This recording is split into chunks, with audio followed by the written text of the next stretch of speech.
Hello दोस्तों, welcome to my YouTube channel haunted Dastaan. दोस्तों, मुझे इस बात की बहुत ज़्यादा खुशी है जिस तरह से आपके कमेंट्स आ रहे हैं, पर्सनल मैसेजेस आ रहे हैं कि आपको ये वीडियोस बहुत अच्छे लग रहे हैं। So thank you so much for that. और एक छोटी सी शिकायत भी है आपसे। शिकायत मेरी ये है कि आप चैनल पे आते हैं, वीडियोज़ भी देखते हैं, लेकिन चैनल को सब्सक्राइब नहीं करते। तो अगर अब तक आपने हमारा चैनल सब्सक्राइब नहीं किया है तो प्लीज़ चैनल को सब्सक्राइब कर दें, जिससे हमको मोटिवेशन मिलता है और हम और भी अच्छी अच्छी वीडियोज़ आपके लिए लेके आते हैं। चलिए शुरू करते हैं। और आज वक्त है एक नई स्टोरी सुनाने का। दोस्तों, आपका ये सवाल भी है कि क्या ये स्टोरीज रियल रहती हैं या फेक रहती हैं। तो दोस्तों, मैं आपको बताना चाहता हूँ, जिन भी सोर्सेज के थ्रू मैं स्टोरीज लाता हूँ उन सोर्सेज का यही कहना है कि सारे के सारे जो स्टोरीज हैं वो रियल हैं, सच्ची घटनाएं हैं। और ऐसी ही सच्ची घटना आज की है। दोस्तों, आज की जो स्टोरी है वो बहुत ही इंटरेस्टिंग है, क्योंकि हर इंसान का एक ड्रीम होता है घर लेने का। हर इंसान चाहता है कि वो अपना एक ड्रीम हाउस बनाए। तो ऐसे ही इस स्टोरी के अंदर एक इंसान है जिनका नाम है रामलाल जी। उनका भी ड्रीम था कि वो अपने लिए एक अच्छा सा घर ले। लेकिन दोस्तों, क्या होगा कि अगर आपका ड्रीम हाउस हॉन्टेड हाउस में कन्वर्ट हो जाए और रात को आपको ऐसी ऐसी आवाज़ें सुनाई देने लगे कि आपने सोचा भी नहीं। दोस्तों, ये स्टोरी शुरू होती है एक गांव से। एक गांव जिसमें एक शख्स थे जिनका नाम था रामलाल जी। और रामलाल जी का ये सपना था कि वो एक अच्छा सा हाउस बनाए अपने लिए और अपनी फैमिली के लिए। दोस्तों, ये हर किसी का ड्रीम होता है, तो उनका भी ये ड्रीम था।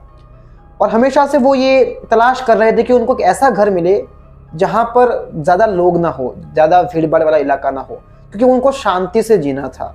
वो चाहते थे कि ऐसा घर हो जहाँ पे आसपास कोई ना हो, खेत हो और सुकून भरी जिंदगी हो जाए। तो रामलाल जी ऐसे घर की तलाश कर ही रहे थे, क्योंकि जहाँ वो पहले रहते थे वो उनके किराए का घर था और उन्होंने कुछ पैसे भी जुटा रखे थे बहुत सालों से। तब उनका फिक्स हो रखा था कि अभी उनको नया घर लेना ही है, बस कोई उनको अच्छा सा घर मिल जाए। इसके बाद रामलाल जी कुछ तलाश करते हैं, किसी से पूछते भी हैं, लेकिन जो भी घर उनको मिलते हैं उनका बजट काफ़ी हाई होता है और उतना उनका बजट नहीं होता है कि वो उस घर को परचेस कर सके।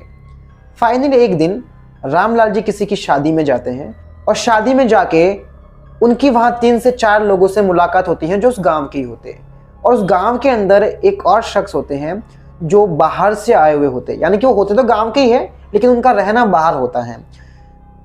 बाहर से वो कुछ दिन के लिए यहाँ पे आए होते हैं और वो बात कर रहे होते हैं कि मुझे अपना घर बेचना है। तो कोई अगर ऐसा इंसान हो जो घर खरीदने के लिए इच्छुक हो तो मैं अपना घर बेचना चाहता हूँ। और रामलाल जी का ड्रीम था ही घर खरीदने का, तो सोने पे सुहागा हो जाता है रामलाल जी के लिए। रामलाल जी उनसे मिलते हैं और उनको बोलते हैं कि जी हाँ, मैं घर खरीदना चाहता हूँ, लेकिन पहले मैं देखना चाहूँगा कि आपकी प्रॉपर्टी कैसी है और आपका बजट क्या है। तो वो बोलते हैं ठीक है, कोई बात नहीं, मैं आपको दिखा दूंगा। फिर वो उनको वहाँ पे लेके जाते हैं जहाँ पे उनकी प्रॉपर्टी होती है, वो सब दिखाते हैं। एक्चुअली वो जो घर होता है वो पहले से बना हुआ होता है, लेकिन थोड़ा बहुत उसमें मरम्मत करने की ज़रूरत रहती है। तो रामलाल जी को ये चीज़ भी अच्छी लगती है कि चलो पहले से घर बना हुआ है, ज़्यादा खर्चा भी नहीं डालना पड़ेगा। और वो उनसे पूछते हैं कि इसका रेट क्या है। तो जो रेट वो उनको बताते हैं वो उनके समझ के बाहर होती है। मैं ऐसा इसलिए नहीं बोल रहा हूँ कि वो बहुत हाई बजट बताते हैं, बल्कि वो बहुत ही लो बजट बताते हैं। जिस तरीके से वो प्रॉपर्टी होती है, जैसा उन्होंने सोचा था बिल्कुल वैसे, बिल्कुल सेंटर में घर होता है, घर के चारों तरफ कुछ गैप होता है और आसपास में कोई नहीं होता। और ये जो घर होता है वो गांव से 4 किलोमीटर दूर होता है, एक ऐसी जगह पे जहां पर कोई नहीं होता। तो बिल्कुल ड्रीम हाउस था रामलाल जी के लिए, लेकिन जो बजट था वो बजट काफी कम बता रहे थे। तो रामलाल जी उनसे ये सवाल पूछते हैं कि आप मुझे इतने कम प्राइस में ये घर क्यों दे रहे हैं, जबकि इस घर की प्रॉपर्टी की जो रेट है वो तो ज़्यादा होनी चाहिए। तो वो उनको बताते हैं कि देखो, मैं तो बाहर रहता हूँ, मेरी फैमिली सारी बाहर रहती है और इस घर का मैं करूँगा क्या। एक रीज़न तो ये है। दूसरा एक रीज़न ये भी है कि जो गांव वाले हैं उन्होंने ये अफवाह फैला रखी है कि इस घर में कोई भूत है। मैं तो मानता हूँ नहीं, लेकिन बहुत सारे गांव के लोग ऐसा कहते हैं और ऐसा बोल बोल के उन्होंने अफवाह फैला फैला के ऐसा कर दिया कि कोई घर खरीदने को तैयार ही नहीं है। तो मैं भी आपसे क्लियर बात कर रहा हूँ ऑनेस्टी के साथ में, फिर बाद में आप मुझे ऐसा ना बोलो कि मैंने कुछ बताया नहीं।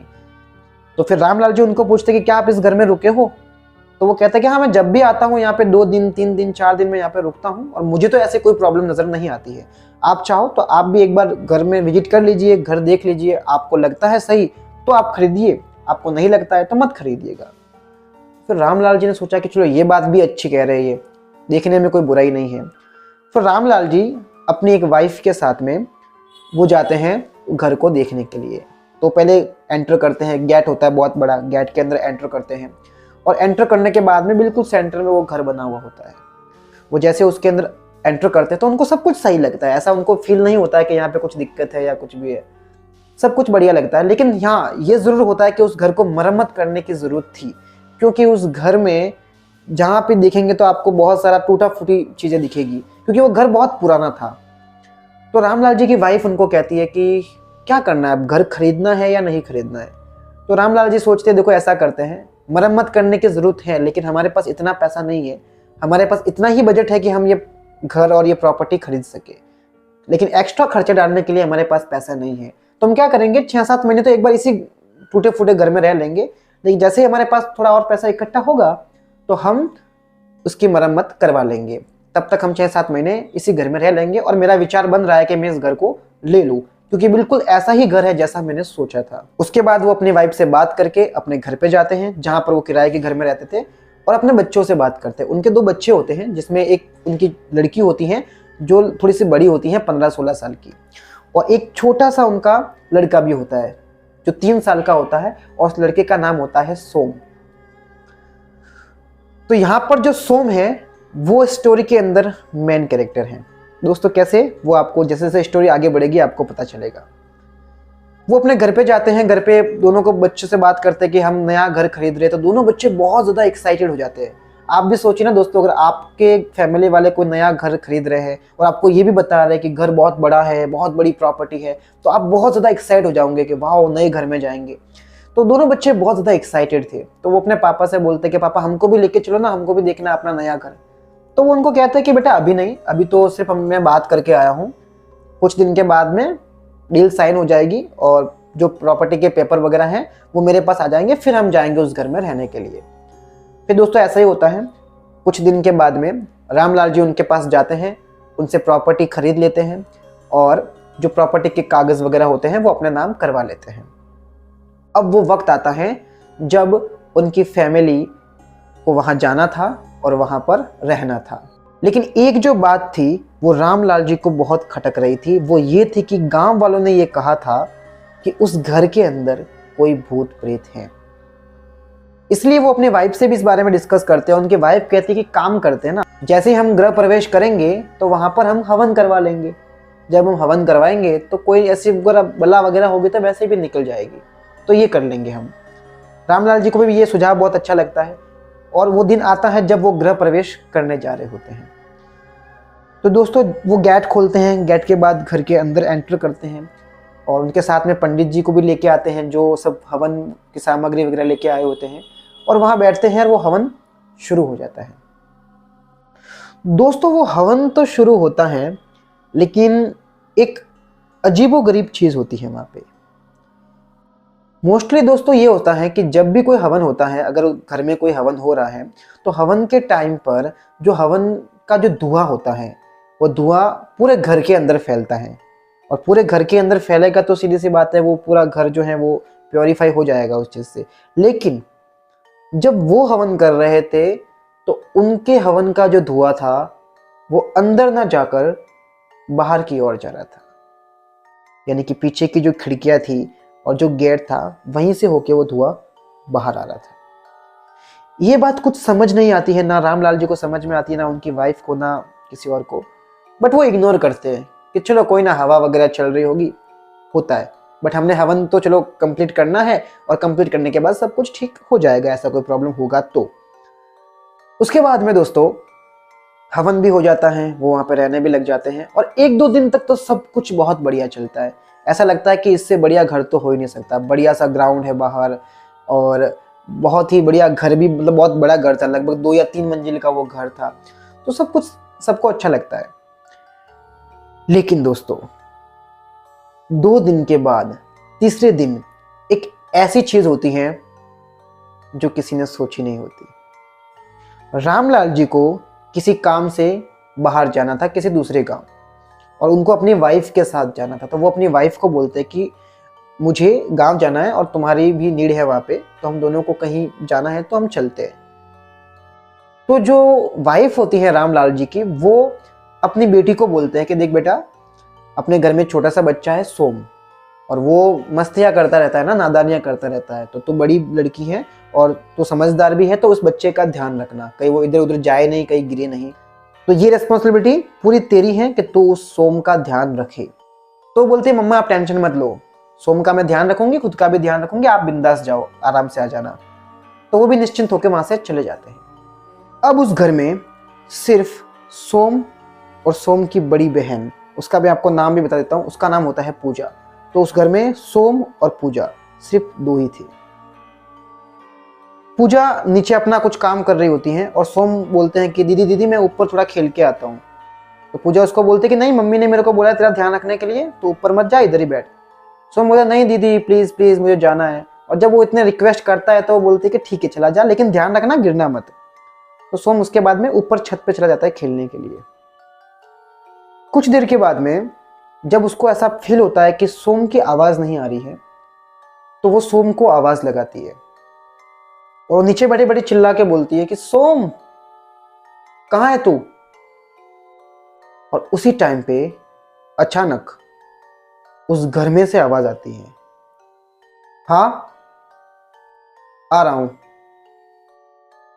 ये आवाज सोम की नहीं होती, बल्कि किसी ऐसे इंसान की होती है जो लगभग 20 या 25 साल का हो। यह सुनकर पूजा पूरी तरीके से शॉक हो जाती है। वो फिर से एक बार चेक करने के लिए वापस आवाज लगाती है कि सोम। वापस अंदर से आवाज आती है, हाँ। और जैसे ही ये आवाज आती है वो पूरी तरीके से डर जाती है और तेजी से भागती है छत के ऊपर। और छत के ऊपर जाती है देखती है कि सोम जो है वो छोटे से फुटबॉल के साथ में खेल रहा था छत पे। वो सोम को लेती है, जल्दी से नीचे आती है और सीधा घर के बाहर।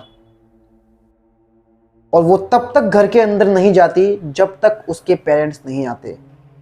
तो शाम को उसके पेरेंट्स आते हैं और जैसे उसके पेरेंट्स आते हैं वो अपनी माँ को ये सारी बातें बताती है, क्योंकि पिताजी से बात करने की उनकी हिम्मत नहीं हो रही थी। तो वो माँ को बताते हैं कि मम्मी आज घर में ये सब हुआ है। तो माँ क्या करती है हमको पता ही है, अगर हम इस तरीके की बातें करेंगे तो स्टार्टिंग में हमारे पेरेंट्स हमारे ऊपर बिलीव नहीं करते, तो उसके पेरेंट्स भी उसके ऊपर बिलीव नहीं करते। वो बोलते कि क्या फालतू की बातें कर रही है, तेरा कोई भ्रम होगा, तुझे कोई सपना आया होगा। तो कि नहीं मम्मा मुझे कोई सपना नहीं आया, कोई भ्रम नहीं है, मैं आपको सच बता रही हूँ। मैं नीचे बैठ के कुछ काम कर रही थी, मैंने सोम को आवाज़ दी और घर में से पता नहीं किसकी आवाज़ आई कि हाँ आ रहा हूँ। तो उसकी माँ फिर से उसको इग्नोर करते कि तेरा भ्रम होगा बेटा, फालतू बातों में यकीन मत कर, और ऐसा कुछ भी नहीं होता है। ठीक है, फिर वो भी क्या कर सकती है, वो बोलती है ठीक है मम्मा अब आप कह रहे हो भ्रम है तो भ्रम ही होगा, और तो क्या। उसके बाद अगले दिन अब उसकी माँ और बेटी दोनों ही उस घर के अंदर थे। और जो सोम था वो सोम चला जाता है घर के प्लेग्राउंड में खेलने के लिए बाहर की ओर, और वहाँ पर वो खेल रहा होता है। तो अचानक से उसकी मम्मी को याद आता है कि अरे यार सोम ने तो आज खाना ही नहीं खाया, तो चलो मैं सोम को बुलाती हूँ खाना खाने के लिए। तो वो सोम को आवाज़ देती है कि सोम बेटा खाना तैयार है, जल्दी से अंदर आ जा। तो अब वापस अंदर से आवाज़ आती है, हाँ आ रहा हूँ। और ये आवाज़ जैसे ही उसकी माँ सुनती है, उसकी माँ की जो दिल की धड़कन है वो तेज हो जाती है, क्योंकि अब उसको भी समझ में आ रहा था कि जो उसकी बेटी कह रही थी वो सच है। तो वो अपनी बेटी को बोलती है कि तूने कोई आवाज़ सुनी क्या। तो पूजा बोलती कि नहीं मैंने कोई आवाज़ नहीं सुनी, क्योंकि मैंने अभी सोम को आवाज़ लगाई और अंदर से मुझे किसी की आवाज़ सुनाई दी। तो उसकी बेटी बोलती कि हाँ यही तो बात मैं आपको कर रही थी कल, मेरे को भी ऐसे सेम आवाज़ आई थी। तो उनको लगता है कि हो सकता है कि कोई उनके साथ में मस्ती कर रहा हो, कोई गांव का ही कोई आदमी हो और उनको डराने के लिए ये सब चीज़ें कर रहा हो। तो वो क्या करते हैं कि घर के अंदर जाते हैं और थोड़ा सा एक्सप्लोर करने की कोशिश करते हैं सब जगह पे।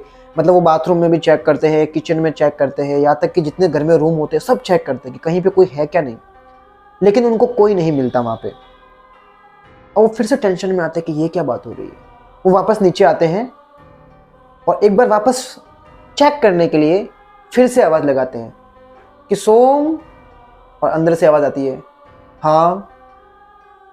और अब कंफर्म हो जाता है कि हाँ कोई ना कोई है जिसकी आवाज़ अंदर से आ रही है और वो उस घर के अंदर भी नहीं है। और ये सुनते ही इस बार सोम की माँ और सोम की सिस्टर दोनों के दोनों उस घर से बाहर आ जाते हैं। और अब तीनों ही उस घर के बाहर बैठे हैं। किसी की ये हिम्मत नहीं होती कि वो घर के अंदर चला जाए। अब वो वेट करते हैं रामलाल जी का कि कब रामलाल जी आएंगे और उनको सारी की सारी बातें बताएंगे। रामलाल जी नाइट को अपना सब काम वगैरह खत्म करके वहां पे आते हैं, तो देखते हैं कि पूरा का पूरा परिवार उनका बाहर बैठा है। और रात के समथिंग 7-8 बज जाते हैं। तो वो उनको पूछते हैं कि क्या हुआ, तुम लोग घर के बाहर क्यों बैठे हो। तो उनकी वाइफ उनको बोलती है कि देखो हमारे घर में कुछ प्रॉब्लम है। इस घर के अंदर जब भी मैं सोम को आवाज़ लगाती हूँ तो किसी और की ही आवाज़ आती है, और ये आवाज़ किसी न किसी आदमी की लगती है। तो वो हंसते हैं उनके ऊपर, क्योंकि रामलाल जी एक ऐसे इंसान थे जो इन चीज़ों पे बहुत कम बिलीव करते थे, जैसे कि भूत प्रेत हो गया, और तांत्रिकों से तो बहुत ज़्यादा नफरत करते थे वो। उनके दिमाग में ये था कि जो तांत्रिक होते हैं वो लोगों को लूटने का काम करते हैं, और इनके चक्कर में हमको कभी पड़ना नहीं चाहिए। तो ये रामलाल जी का थॉट था। तो जैसे वो उनकी बात सुनते हैं वो कहते हैं कि तुम क्या बकवास कर रहे हो, ऐसा कुछ भी नहीं है। तो वो कहते हैं कि चलो मैं मान सकती हूँ कि मैं गलत हूँ, लेकिन हमारी बेटी ने भी आवाज़ सुनी है। तो फिर वो बोलते हैं कि अच्छा हो सकता है कि किसी ने तुम्हारे साथ में मस्ती की हो, कोई मजाक किया हो, ऐसा कुछ नहीं होता, तुम लोगों का भ्रम है, और चलो घर के अंदर मैं आता हूँ, देखता हूँ कौन है क्या है। तो चलो फिर पूरी की पूरी फैमिली जाती है उसके घर के अंदर। अब रामलाल जी वहाँ पे बैठे हुए होते हैं और वो देखते हैं कि इधर कोई है या नहीं है। वो एक काम करते हैं कि वो पूरा घर तो एक्सप्लोर करते ही करते हैं, लेकिन वो घर के बाहर भी जाके चेक करते हैं। यानी कि उनका, जैसे मैंने आपको बताया था कि बिल्कुल सेंटर में घर था और पीछे कुछ जगह खाली छुटी हुई थी, तो वहाँ पर भी देख के आते हैं, लेकिन कुछ नहीं होता है। फिर वो घर के आगे भी देखते हैं, कुछ नहीं होता है। उनके बेसिकली जो उनका घर होता है, घर के जस्ट आगे एक मंदिर बना हुआ होता है। तो उन्होंने कभी सोचा नहीं होता कि उस मंदिर में कोई इश्यू हो सकता है। मंदिर तो मंदिर होता है, उसका कोई दिक्कत है ही नहीं। तो देखते सब कुछ ठीक है, कोई प्रॉब्लम वाली बात है ही नहीं, तो कहाँ से आवाज़ आ रही है कुछ समझ में नहीं आता। तो वो बोलते हैं कि चलो ऐसा कुछ भी नहीं है, हम सोते हैं। अब वो तीसरी रात होती है जब उस आवाज़ का जलवा रामलाल जी को भी देखने को मिलता है। रात का टाइम होता है 1 बजे का, और 1 बजे के टाइम रामलाल जी नींद से जागते हैं। वो देखते हैं कि सोम सोया हुआ है, और सोम का जो एक टांग है वो रामलाल जी के ऊपर आ गई है। दोस्तों हमारे साथ भी होता है, कई बार हम सोते सोते सोते टांग किसी के ऊपर आ जाती है। तो रामलाल जी के ऊपर टांग आ जाती है सोम की। तो रामलाल जी उसको बोलते हैं कि सोम टांग हटा अपनी। और जैसे रामलाल जी आवाज़ लगाते हैं सोम, उनको भी रात को आवाज़ आती है हाँ। और अब जैसे उनको आवाज़ आती है वो एकदम शॉक हो जाते हैं कि अभी आवाज़ कहाँ से आई। अब कंफर्म करने के लिए वापस वो बोलते हैं सोम, और वापस अंदर से आवाज़ आती है हाँ। अब ये पूरी तरीके से कंफर्म हो जाता है कि हाँ, सोम का नाम लेने से इस घर के अंदर कोई न कोई ऐसी एंटिटी है जिसकी आवाज़ आ रही है। फिर रामलाल जी एकदम से उठते हैं, सब घर वालों को जगाते हैं कि ऐसी कोई आवाज़ आ रही है। और उसके बाद रामलाल जी पूरे घर को रात के 1 बजे पूरे घर को एक्सप्लोर करते हैं, मतलब एक कोना तक नहीं छोड़ते घर का, पूरे घर को एक्सप्लोर करते हैं अच्छे से, कोई है या नहीं है, और कोई नहीं होता वहाँ पे। और फिर वो खड़े खड़े वापस एक बार आवाज़ लगाते हैं सोम, और रिटर्न में उनको हाँ की आवाज़ आती है। लेकिन ये आवाज़ उसी को आती है जो आवाज़ लगाता है। यानी कि अगर कोई आवाज़ लगाएगा सोम तो सिर्फ उसी को आवाज़ सुनाई देगी, जो उनके पास वाले हैं उनको वो आवाज़ सुनाई नहीं देगी। तो रामलाल जी को भी कंफर्म हो जाता है कि यहाँ पे कुछ ना कुछ गड़बड़ है, और वो बोलते हैं कि चलो रात तो जैसे तैसे आपको निकालनी ही पड़ेगी, कल सुबह हम यहाँ से निकल जाएंगे, और सोचते हैं कि फिर क्या करना है क्या नहीं करना। तो अगले दिन फिर ऐसा ही होता है, और रामलाल जी की वाइफ और सब मिलके उस घर को छोड़ देते हैं, और घर को छोड़कर वापस उसी घर में रहने चले जाते हैं जहाँ पर वो पहले रहते थे, किराए के घर में। और कुछ दिन वहीं पे रुकते हैं, और वहाँ पर वो बात इसी बारे में कर रहे होते हैं कि क्या बला है, क्या चीज़ है, कुछ समझ में नहीं आ रहा है। तो उसके बाद जो रामलाल जी की वाइफ होती हैं, उनके जो पिताजी होते हैं यानी कि सोम के नाना जी, वो एक बार उनके घर पे आते हैं। और जब उनको ये सारी बातें पता चलती हैं तो उनके नाना जी ये कहते हैं कि एक काम करते हैं, किसी अच्छे तांत्रिक से बात कर लेते हैं, और कुछ ऐसी प्रॉब्लम होगी तो वो पता लगा देंगे और निकाल भी देंगे। जैसे तांत्रिक का नाम सुनते हैं रामलाल जी एकदम से गुस्सा हो जाते हैं। रामलाल जी बोलते हैं कि क्या बात कर रहे हैं आप, तांत्रिक वांत्रिक क्या होता है, कुछ नहीं होता है, वो तो यहाँ पे आएंगे, पैसे ऐंठेंगे हमसे और वापस निकल जाएंगे, इनके चक्करों में नहीं पड़ना चाहिए। तो नाना जी उनको बोलते हैं कि आप समझिए हमारी बात को, यहाँ पर इस वक्त तांत्रिक की ज़रूरत है और हमको उनको बुलाना चाहिए। तो बोलते कि नहीं नहीं, तांत्रिक वांत्रिक को मैं नहीं बुलाऊंगा, दूसरा कोई सॉल्यूशन आपके पास में हो तो बताइए। तो कि ठीक है, फिर एक काम करते हैं, जो अपने सामने जो मंदिर है, ये मंदिर के जो पुजारी हैं, जो पंडित जी हैं, उनको ही हम दिखा देते हैं, उनको बोल देते हैं कि ऐसा कोई प्रॉब्लम है और कुछ सॉल्यूशन होगा तो वो कर लेंगे। तो उसके लिए रामलाल जी एग्री हो जाते हैं कि ठीक है, पंडित जी को दिखाना तो दिखाओ, कोई प्रॉब्लम नहीं है मुझे। फिर वो पंडित जी के पास में जाते हैं और पंडित जी को सारी बातें बताते हैं कि ये सब कुछ वहाँ पे हो रहा है। तो पंडित जी जाते हैं फिर उनके साथ उस घर में, और जैसे वो घर के अंदर अपना पहला कदम रखते हैं, पंडित जी को रियलाइज होता है कि हाँ, यहाँ पर कुछ ना कुछ तो गड़बड़ है। फिर उसके बाद पंडित जी को जैसे उन्होंने बताया था कि सोम का नाम लेने से आवाज़ रिटर्न में आती है, तो पंडित जी वहाँ पर जाके पुकारते हैं कि सोम, और रियल में वहाँ पर आवाज़ वापस रिटर्न में आती है हाँ।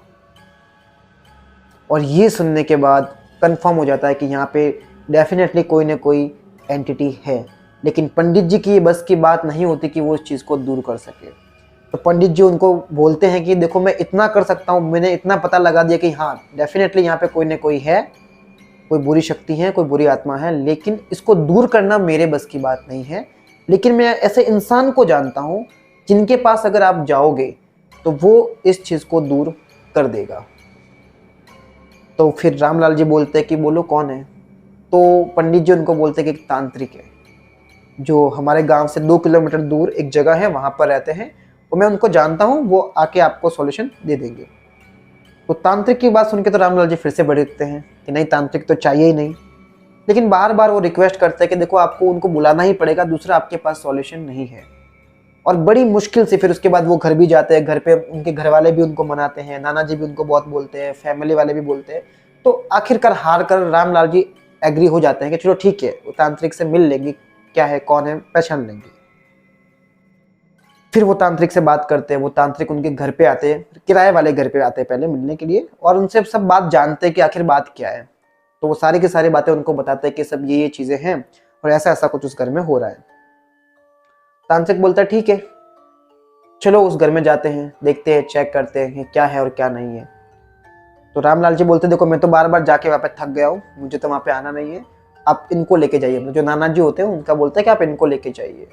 तो ठीक है, फिर वो तांत्रिक और तांत्रिक के साथ में उनके नाना जी, सोम के नाना जी, वो दोनों जाते हैं उस घर को एक्सप्लोर करने के लिए। और तांत्रिक जो होते हैं वो सच में वो बहुत ही माने हुए तांत्रिक होते हैं, उनकी जानकारी बहुत ज़्यादा होती है इन चीज़ों के लिए। तो उस घर के अंदर गेट खोलते ही उनको समझ आ जाता है कि यहाँ पे तो एंटिटी है और बहुत बुरी एंटिटी है। और जैसे वो अंदर घर के अंदर पहुँचते हैं, वो पहुँचते ही उनको कंफर्म हो जाता है कि यहाँ पे तो कुछ बुरी शक्तियाँ हैं, और वो सीधा यही बोलते हैं कि इस घर में बहुत बड़ी प्रॉब्लम है और यहाँ पर हमको कुछ हवन करना पड़ेगा, तभी जाके इसका सॉल्यूशन निकल पाएगा। तो नाना जी वापस घर पे जाते हैं और रामलाल जी को ये बात बताते हैं कि वो कोई हवन करने की बात कर रहे हैं। तो रामलाल जी उनको मना कर देते हैं कि नहीं नहीं, मना कर दो, वो हवन के नाम पे हमसे सामग्री के लिए पैसा वैसा मांगेंगे और हम देने वाले हैं नहीं। जब ये बात वापस उस तांत्रिक को पता चलती है, तांत्रिक वापस मिलने आते हैं उनके घर पे और उनको समझाता है कि देखो, आप जैसा सोच रहे हैं वैसा नहीं है। आपको लगता होगा कि मैं एक तांत्रिक हूँ तो मैं लोगों को लूटता हूँ, ये करता हूँ वो करता हूँ, ऐसा नहीं है। मैं सिर्फ आपका भला चाहता हूँ, आपकी भलाई करना चाहता हूँ, और मुझे एक पैसा भी नहीं चाहिए आपसे। मैं सारा का सारा जो काम करूँगा आपके लिए बिल्कुल फ्री में करूँगा, आपको 1 रुपया देने की जरूरत नहीं। यहाँ तक कि जो सामग्री आएगी वो भी मैं अपने पैसे से लाऊंगा, आपको तो सिर्फ परमिशन देनी है कि मैं वहाँ जाके पूजा कर सकता हूँ। ठीक है, फिर रामलाल जी बोलते अगर ऐसा है तो मुझे कोई प्रॉब्लम नहीं है, आपको जो करना है आप कर सकते हैं।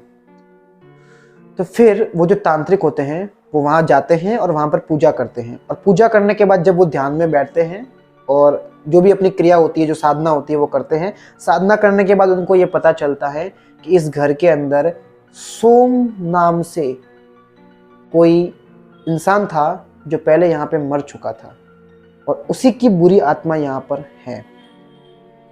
और जब भी सोम को आवाज़ लगाते हैं, यानी कि उनके बेटे को आवाज़ लगाते हैं, तो वो सोम जो बहुत साल पहले इस घर में मर चुका था वो आवाज़ देता है। तो सारे का सारा खेल उनको समझ में आ जाता है।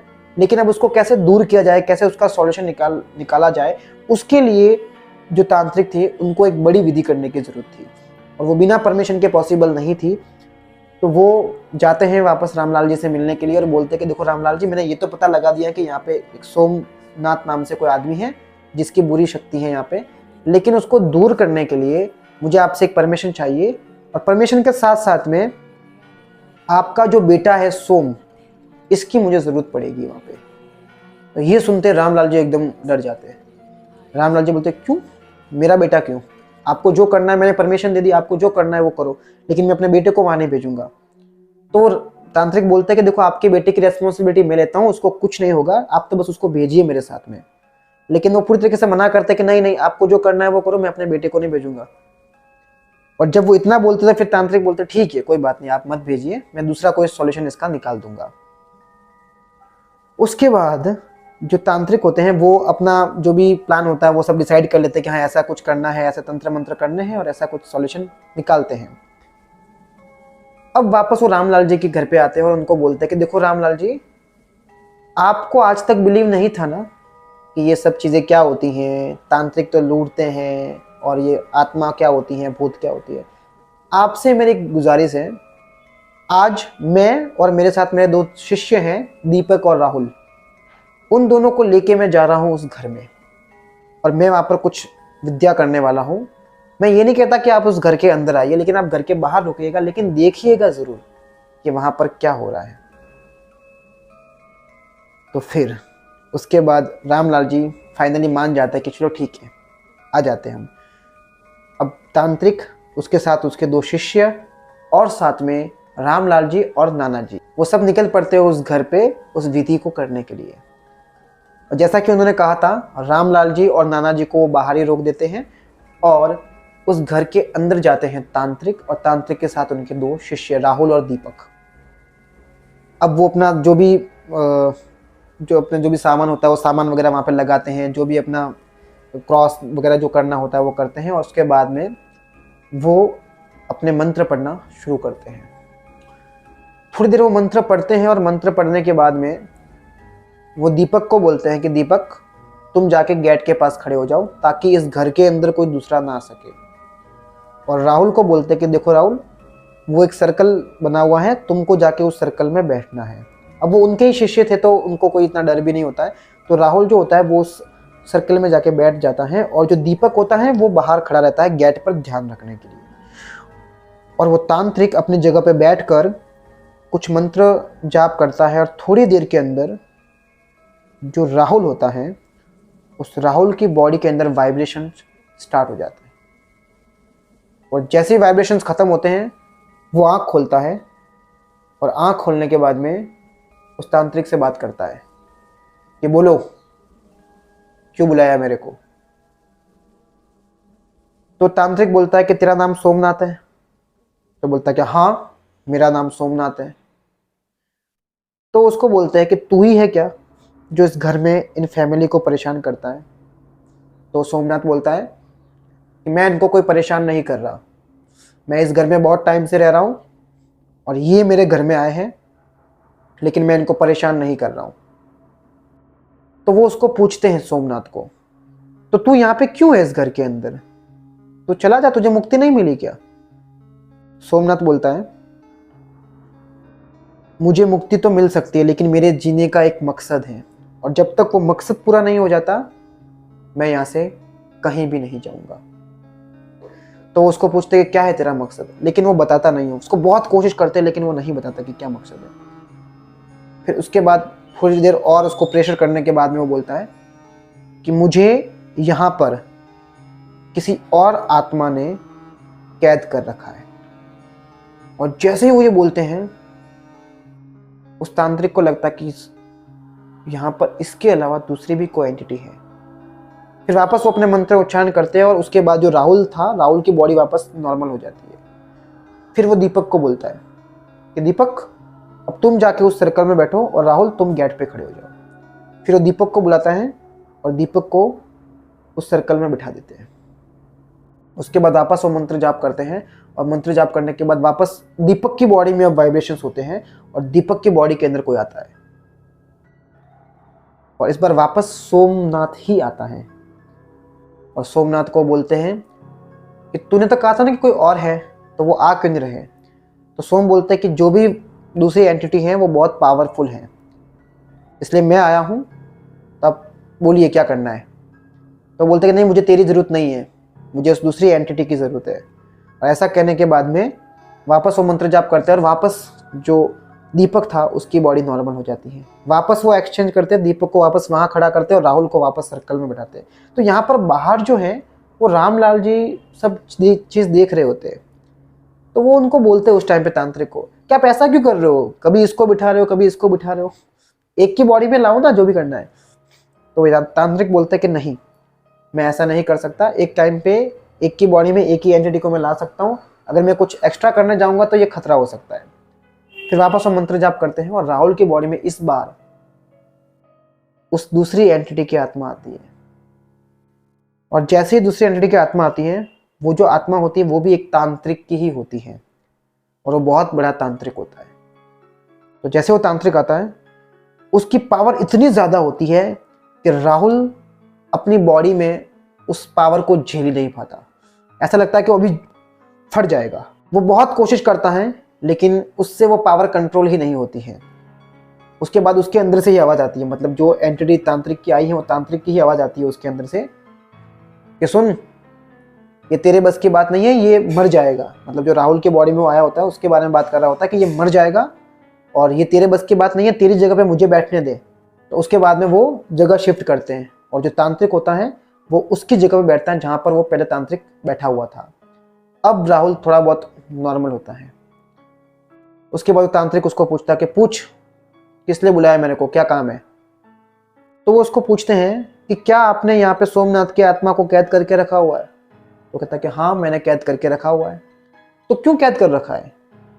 तो वो बताते हैं कि जो सोमनाथ है आज से लगभग 25 साल पहले एक लड़की के प्रेम में था और वो जो लड़की थी उसकी कास्ट अलग थी और उसका ये कहना था कि हमारी कास्ट अलग है इसलिए गांव वाले कभी हमारी शादी के लिए एग्री नहीं होंगे, इसलिए हम दोनों एक दूसरे को भूल जाते हैं। लेकिन ये बात सोमनाथ को बर्दाश्त नहीं हुई और सोमनाथ चाहता था कि शादी होगी तो मेरे साथ ही होगी, वरना मैं तुझे ख़त्म कर दूंगा। और एक दिन सोमनाथ क्या करता है, इस घर के अंदर उस लड़की को बुलाता है। लड़की यहाँ पे आती है और सोमनाथ उसका खून करने की कोशिश करता है। लेकिन मैं उस दिन यहाँ से गुजर रहा था और मैं देखता हूँ सोमनाथ चाकू लेके इस लड़की को मारने की कोशिश कर रहा है। तो मैं वहाँ पे जाता हूँ और उस लड़की को बचा लेता हूँ। उसके बाद में सोमनाथ और मेरे बीच में हाथापाई होती है, जिसके अंदर सोमनाथ मुझे यहाँ पे मार देता है। लेकिन तब तक गांव वाले भी आ जाते हैं और जब गांव वाले देखते हैं कि इसने इनकी हत्या की है तो गांव वाले फिर सोमनाथ की भी हत्या कर देते हैं। इसलिए सोमनाथ एक बुरी एंटिटी बन जाता है और मुझे भी मुक्ति नहीं मिलती है। तो मैं क्या करता हूँ, सोमनाथ को वहीं पे रोक रखता हूँ, क्योंकि मुझे पता है अगर मैंने सोमनाथ की आत्मा को यहाँ पर कैद नहीं किया तो इसकी आत्मा वापस उस लड़की के पास जाएगी और उसको परेशान करेगी। इसीलिए मैंने इसको कैद करके रखा हुआ है। तो ये बात सुन रहे होते बाहर खड़े होकर रामलाल जी और उसके नाना जी। तो उसके नाना जी बोलते, अच्छा वो लड़की, मतलब वो जो लड़की का नाम बताते हैं, अच्छा वो लड़की तो आज से 3 साल पहले ही मर गई। और जैसे ये बात सुनते हैं तो अब सारा का सारा खेल खत्म होने वाला था, क्योंकि अब समझ में आ गया कि वो लड़की मर गई। तो तांत्रिक बोलते हैं कि अब अगर लड़की मर गई है तो अब सोमनाथ की आत्मा कहीं जाएगी नहीं और अब मेरा काम भी यहाँ से खत्म होता है। तो अब मेरे जाने के बाद जब सोमनाथ की आप आत्मा को बुलाओ तो उसको बोल देना कि वो लड़की जो है वो मर गई है और अब तेरा यहाँ पे कोई काम नहीं, तो तू यहाँ से चला जा। फिर ऐसा ही होता है, वापस उसकी बॉडी नॉर्मल हो जाती है, वो तांत्रिक की आत्मा उसके अंदर से चली जाती है और वापस वो जगह शिफ्ट करते हैं और इस बार वापस दूसरे शिष्य को वापस वहाँ बैठाते हैं और उसकी बॉडी में इस बार आता है सोमनाथ और सोमनाथ को सारी बातें बताते हैं तांत्रिक कि देखो ऐसा ऐसा है और अब जो आप जिसकी तलाश में थे वो लड़की अब मर चुकी हैं, तो अब आपके यहाँ रहने का कोई फ़ायदा नहीं है, तो अभी आप यहाँ से चले जाइए। तो फिर सोमनाथ को भी समझ में आ जाती है बात और वो बोलता है कि ठीक है, मैं आज के बाद मैं इस घर में नहीं रुकूंगा। और उसी दिन से सोमनाथ और उस तांत्रिक की आत्मा को मुक्ति मिल जाती है। फिर जो तांत्रिक हैं वो बाहर आते हैं, रामलाल जी से मिलते हैं और रामलाल जी उनसे हाथ जोड़ के माफ़ी मांगते हैं कि मुझे माफ़ कर दीजिए। आज तक तो मैं यही समझता था कि जितने भी तांत्रिक होते हैं वो सिर्फ लूटने का काम करते हैं। मैंने पहली बार किसी ऐसे तांत्रिक को देखा है जो सच में किसी का भला करना चाहते हैं। तो मैं बहुत बहुत शर्मिंदा भी हूँ और मुझे माफ़ कर दीजिए। तो तांत्रिक उनको बोलते हैं कि नहीं नहीं, आप माफ़ी मत मांगिए, आपकी इसमें कोई गलती नहीं है और अभी ये घर बिल्कुल सुरक्षित है, बिल्कुल सेफ है। अब आज के बाद आपको कोई आवाज़ सुनाई नहीं देगी, अब यहाँ पे आप रह सकते। इस तरीके से वो तांत्रिक उस फैमिली को उस आत्मा से छुटकारा दिला देते। दोस्तों यहाँ पर मेरी स्टोरी खत्म होती है। आई होप आपको ये स्टोरी बहुत अच्छी लगी होगी। अच्छी लगी है तो लाइक कर दीजिए, दोस्तों के साथ में शेयर कर दीजिए और जैसा मैंने पहले कहा था, सब्सक्राइब ज़रूर कर दीजिए। Thank you.